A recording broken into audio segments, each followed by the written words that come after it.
بسم الله الرحمن الرحيم ألف لام را تلك آيات الكتاب الحكيم أكان للناس عجبا أن أوحينا إلى رجل منهم أن أنذر الناس وبشر الذين آمنوا أن لهم قدم صدق عند ربهم قال الكافرون إن هذا لساحر مبين إن ربكم الله الذي خلق السماوات والأرض في 6 أيام ثم استوى على العرش يدبر الأمر ما من شفيع إلا من بعد إذنه ذلكم الله ربكم فاعبدوه أفلا تذكرون إليه مرجعكم جميعا وعد الله حقا إنه يبدأ الخلق ثم يعيده ليجزي الذين آمنوا وعملوا الصالحات بالقسط والذين كفروا لهم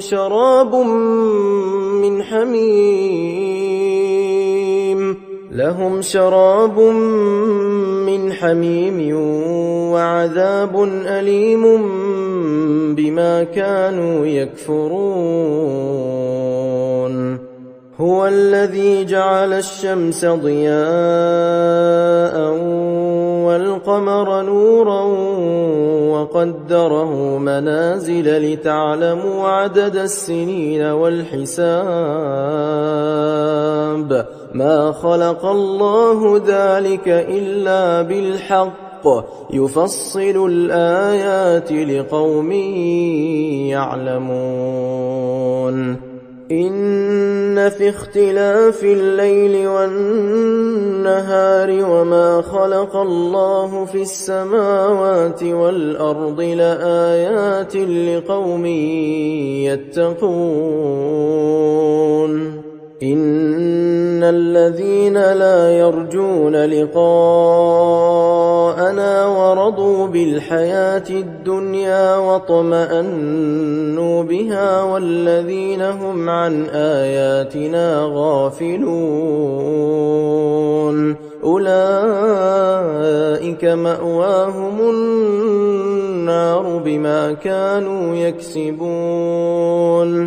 إن الذين آمنوا وعملوا الصالحات يهديهم ربهم بإيمانهم تجري من تحتهم الأنهار في جنات النعيم دعواهم فيها سبحانك اللهم وتحيتهم فيها سلام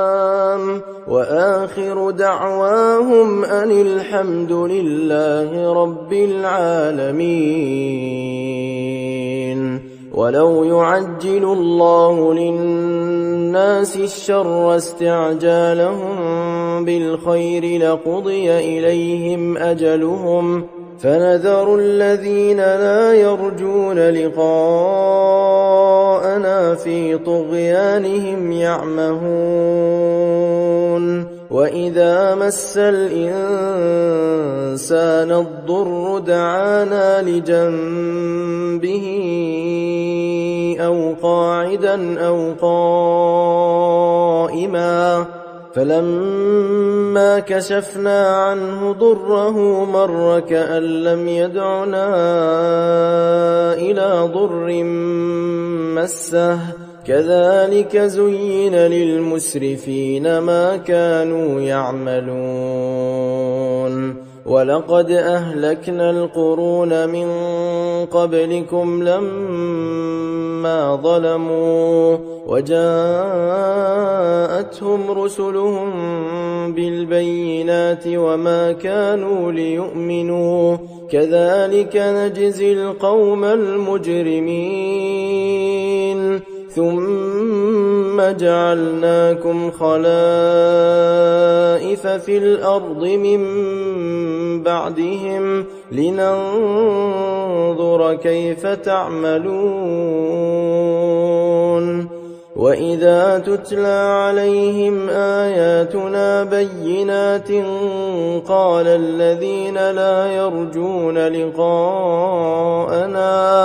قال الذين لا يرجون لقاءنا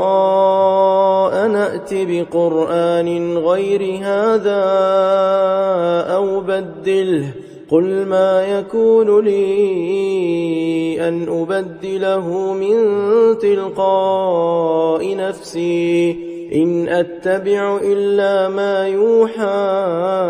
إلي إني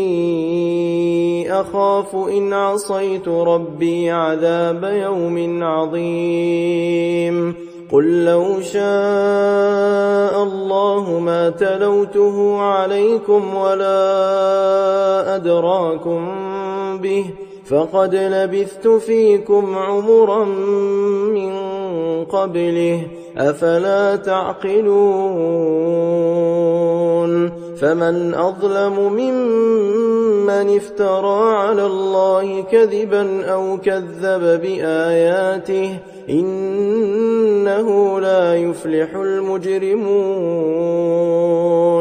ويعبدون من دون الله ما لا يضرهم ولا ينفعهم ويقولون هؤلاء شفعاؤنا عند الله قل أتنبئون الله بما لا يعلم في السماوات ولا في الأرض سبحانه وتعالى عما يشركون وما كان الناس إلا أمة واحدة فاختلفوا ولولا كلمة سبقت من ربك لقضي بينهم فيما فيه يختلفون ويقولون لولا أنزل عليه آية من ربه فقل إنما الغيب لله فانتظروا إني معكم من المنتظرين وإذا أذقنا الناس رحمة من بعد ضراء مستهم إذا لهم مكر في آياتنا قل الله أسرع مكرا إن رسلنا يكتبون ما تمكرون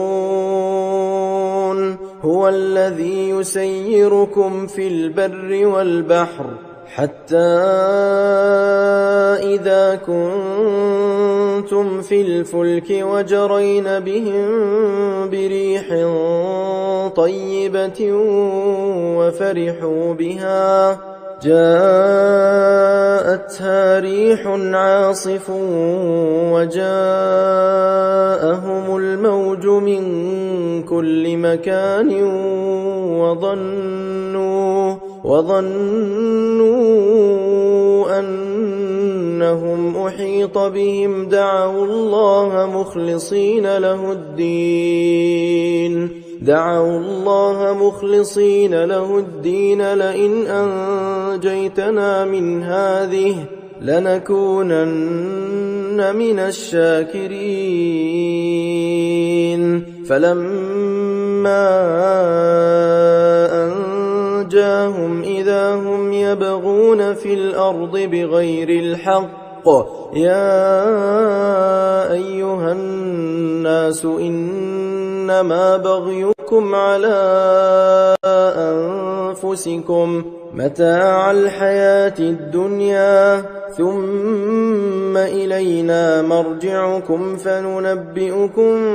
بما كنتم تعملون إنما مثل الحياة الدنيا كماء إن أنزلناه من السماء فاختلط به نبات الأرض مما يأكل الناس والأنعام حتى إذا أخذت الأرض زخرفها وزينت وظن أهلها أنهم قادرون عليها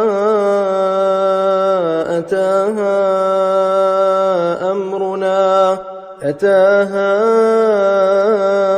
أمرنا ليلا أو نهارا فجعلناها حصيدا كأن لم تغن بالأمس كذلك نفصل الآيات لقوم يتفكرون والله يدعو إلى دار السلام ويهدي من يشاء إلى صراط مستقيم للذين أحسنوا الحسنى وزيادة ولا يرهق وجوههم قتر ولا ذلة أولئك أصحاب الجنة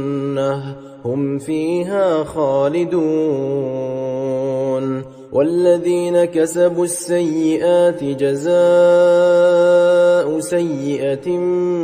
بمثلها وترهقهم ذلة ما لهم من الله من عاصم كأنما أغشيت وجوههم قطعا من الليل مظلما أولئك أصحاب النار هم فيها خالدون ويوم نحشرهم جميعا ثم نقول للذين أشركوا مكانكم أنتم وشركاؤكم فزيلنا بينهم وقال شركاؤهم ما كنتم إيانا تعبدون فكفى بالله شهيدا بيننا وبينكم إن كنا عن عبادتكم لغافلين هنالك تبلو كل نفس ما أسلفت وردوا إلى الله مولاهم الحق وضل عنهم ما كانوا يفترون قل من يرزقكم من السماء والأرض أم من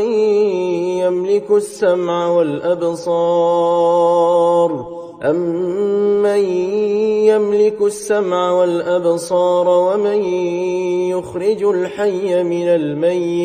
ومن يخرج الحي من الميت ويخرج الميت من الحي ومن يدبر الأمر فسيقولون الله فقل أفلا تتقون فذلكم الله ربكم الحق فماذا بعد الحق إلا الضلال فأنى تصرفون كذلك حقت كلمة ربك على الذين فسقوا أنهم لا يؤمنون قل هل من شركائكم من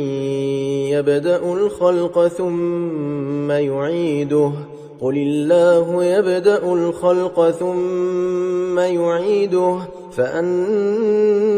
تؤفكون قل هل من شركائكم من يهدي إلى الحق قل الله يهدي للحق أفمن يهدي إلى الحق أحق أن يتبع أمن لا يهدي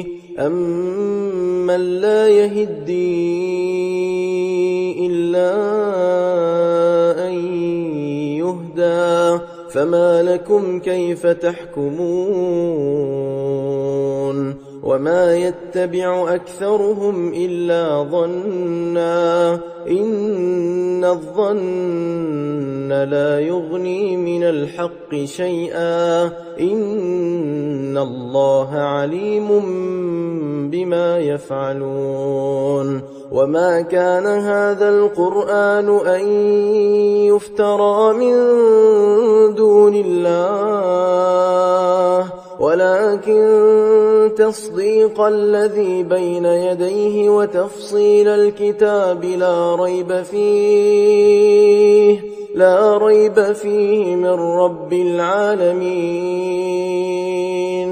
أم يقولون افتراه قل فأتوا بسورة مثله وادعوا من استطعتم من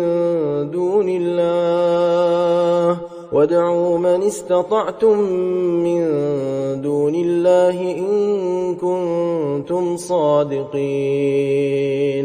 بل كذبوا بما لم يحيطوا بعلمه ولما يأتهم تأويله كذلك كذب الذين من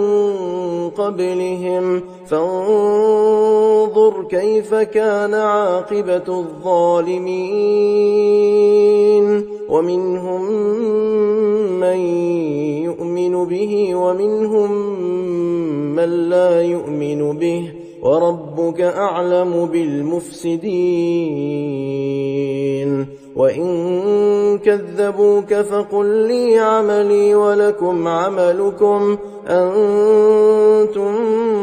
بريئون مما أعمل وأنا بريء مما تعملون ومنهم من يستمعون إليك أفأنت تسمع الصم ولو كانوا لا يعقلون ومنهم من ينظر إليك أفأنت تهدي العمي ولو كانوا لا يبصرون إن الله لا يظلم الناس شيئا ولكن الناس أنفسهم يظلمون ويوم يحشرهم كأن لم يلبثوا إلا ساعة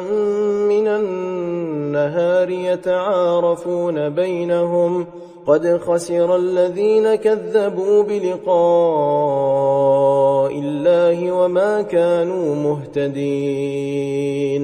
وإما نرينك بعض الذين نعدهم أو نتوفينك فإلينا مرجعهم ثم الله شهيد على ما يفعلون ولكل أمة رسول فإذا جاء رسولهم قضي بينهم بالقسط وهم لا يظلمون ويقولون متى هذا الوعد إن كنتم صادقين قل لا أملك لنفسي ضرا ولا نفعا إلا ما شاء الله لكل أمة أجل إذا جاء أجلهم فلا يستأخرون ساعة ولا يستقدمون قل أرأيتم إن أتاكم عذابه بياتا أو نهارا ماذا يستعجل منه المجرمون أثم إذا ما وقع آمنتم به الآن وقد كنتم به تستعجلون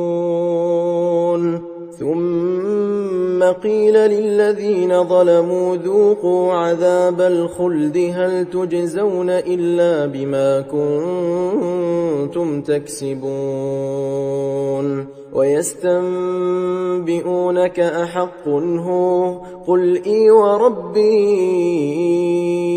إنه لحق وما أنتم بمعجزين ولو أن لكل نفس ظلمت ما في الأرض لافتدت به وأسروا الندامة لما رأوا العذاب وقضي بينهم بالقسط وهم لا يظلمون ألا إن لله ما في السماوات والأرض ألا إن وعد الله حق ولكن أكثرهم لا يعلمون هو يحيي ويميت وإليه ترجعون يا أيها الناس قد جاءتكم موعظة من ربكم وشفاء لما في الصدور وهدى ورحمة للمؤمنين قل بفضل الله وبرحمته فبذلك فليفرحوا هو خير مما يجمعون قل أرأيتم ما أنزل الله لكم من رزق فجعلتم منه حراما وحلالا قل الله أذن لكم أم على الله تفترون وما ظن الذين يفترون على الله الكذب يوم القيامة إن الله لذو فضل على الناس ولكن أكثرهم لا يشكرون وما تكون في شأن وما تتلو منه من قرآن ولا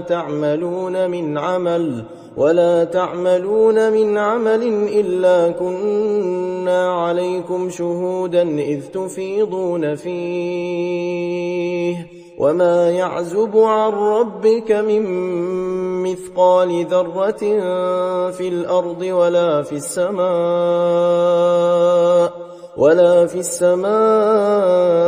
ولا أصغر من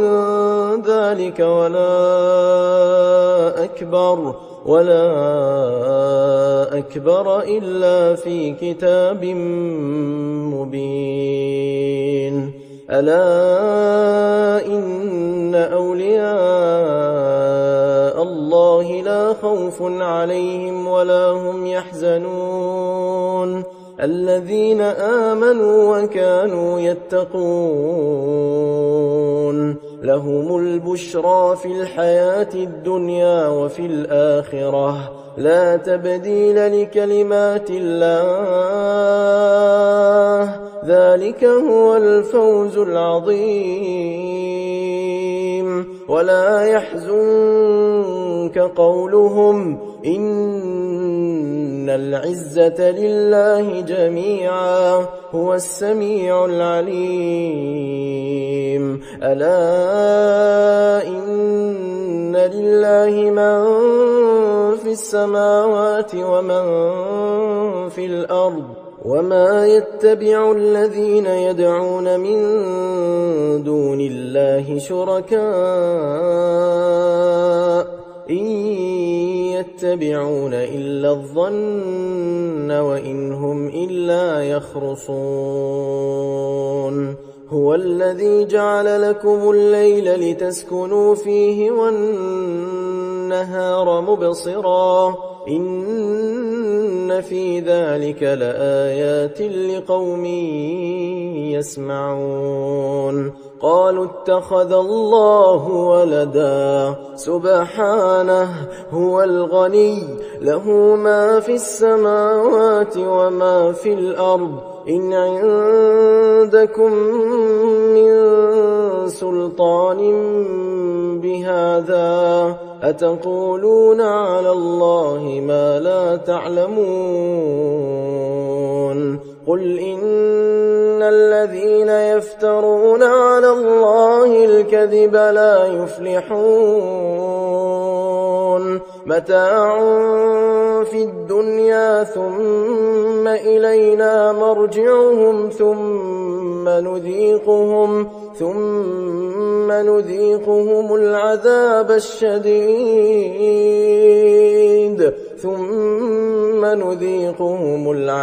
الشديد بما كانوا يكفرون.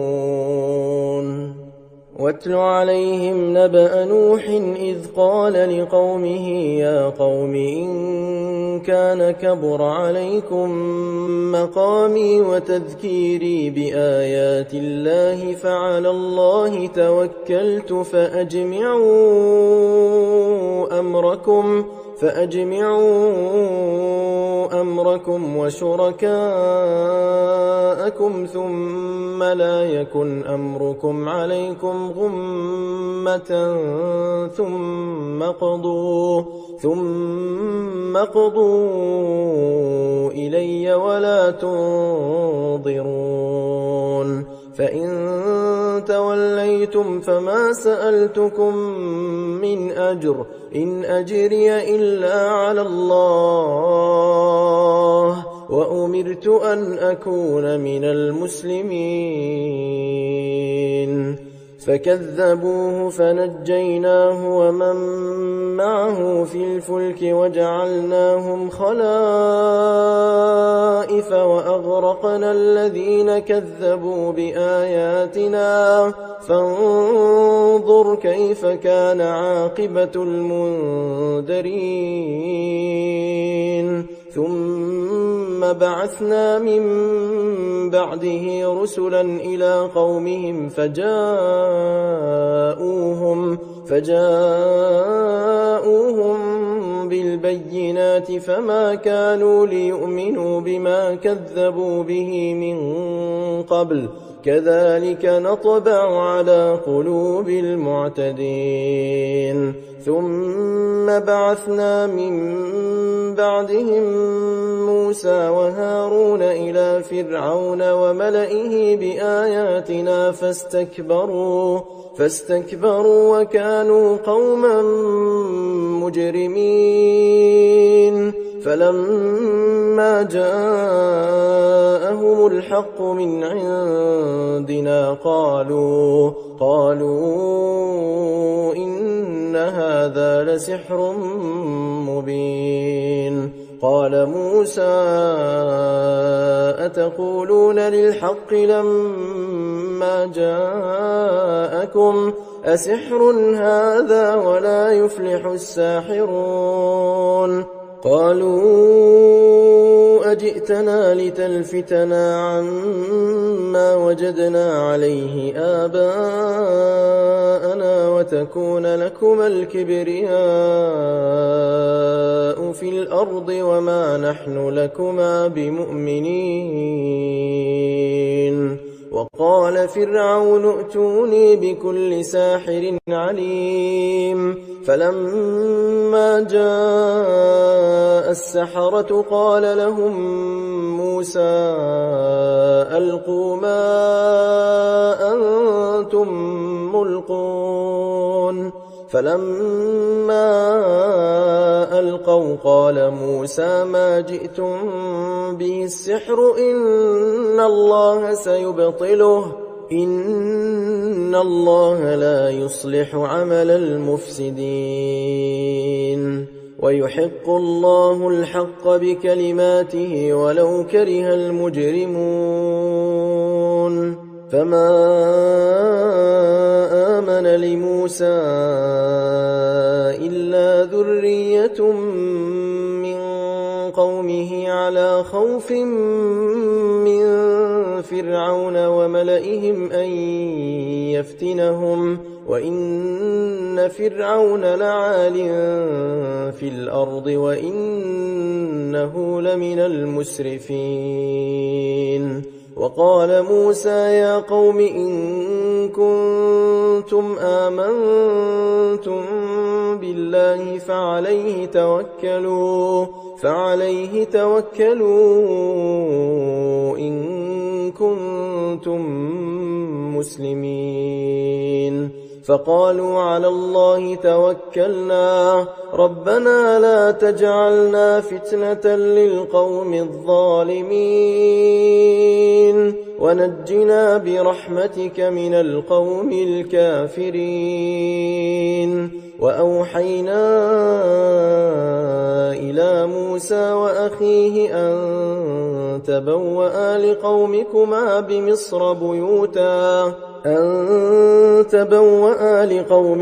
بمصر بيوتا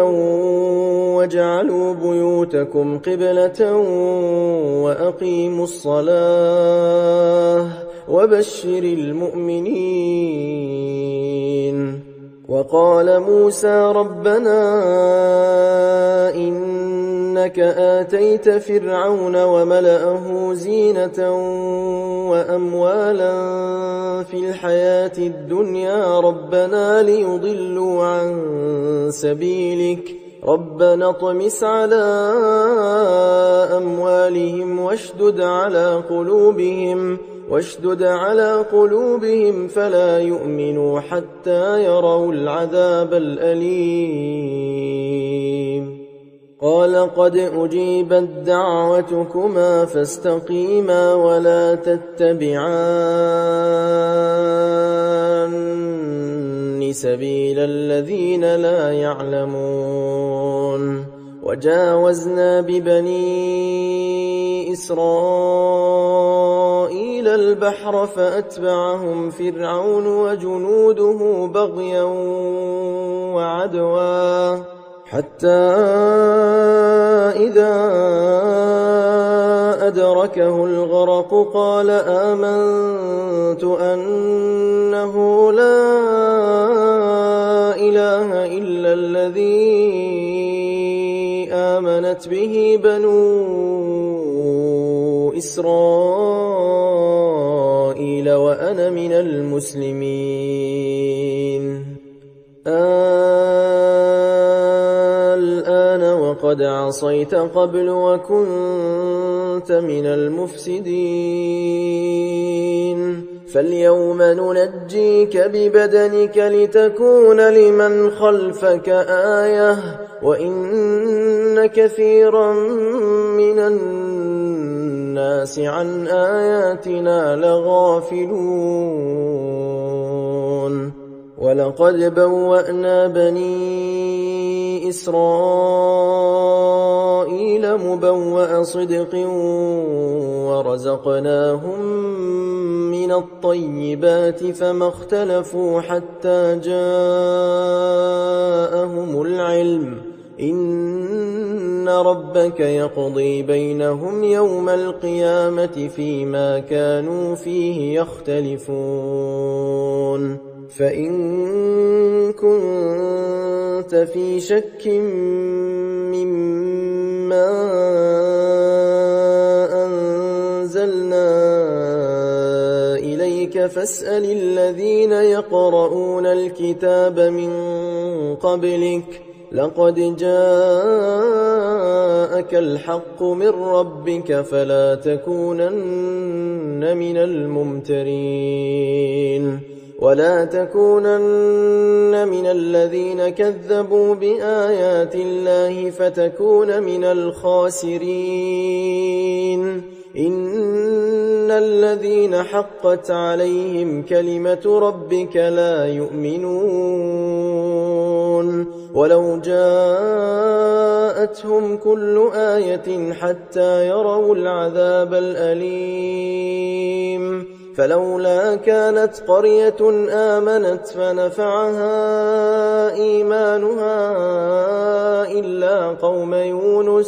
إلا قوم يونس لما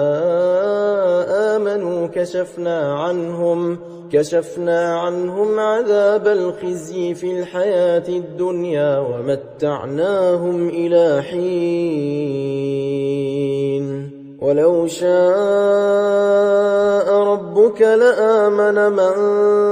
في الأرض كلهم جميعا أفأنت تكره الناس حتى يكونوا مؤمنين وما كان لنفس أن تؤمن إلا بإذن الله ويجعل الرجس على الذين لا يعقلون قل انظروا ماذا في السماوات والأرض وما تغني الآيات والنذر عن قوم لا يؤمنون فهل ينتظرون إلا مثل أيام الذين خلوا من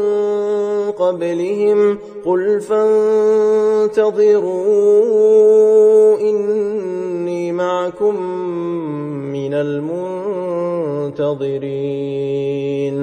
ثم ننجي رسلنا والذين آمنوا كذلك حقا علينا ننجي المؤمنين قل يا أيها الناس إن كنتم في شك من ديني فلا أعبد الذين تعبدون من دون الله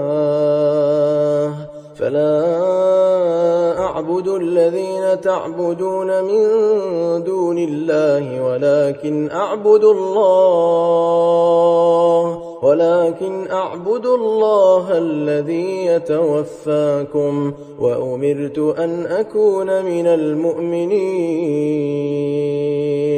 وأن أقم وجهك للدين حنيفا ولا تكونن من المشركين ولا تدع من دون الله ما لا ينفعك ولا يضرك فإن فعلت فإنك إذا من الظالمين وإن يمسسك الله بضر فلا كاشف له إلا هو وإن يردك بخير فلا راد لفضله يصيب به من يشاء من عباده وهو الغفور الرحيم قل يا أيها الناس قد جاءكم الحق من ربكم فمن اهتدى فإنما يهتدي لنفسه ومن ضل فإنما يضل عليها وما أنا عليكم بوكيل واتبع ما يوحى إليك واصبر حتى يحكم الله وهو خير الحاكمين.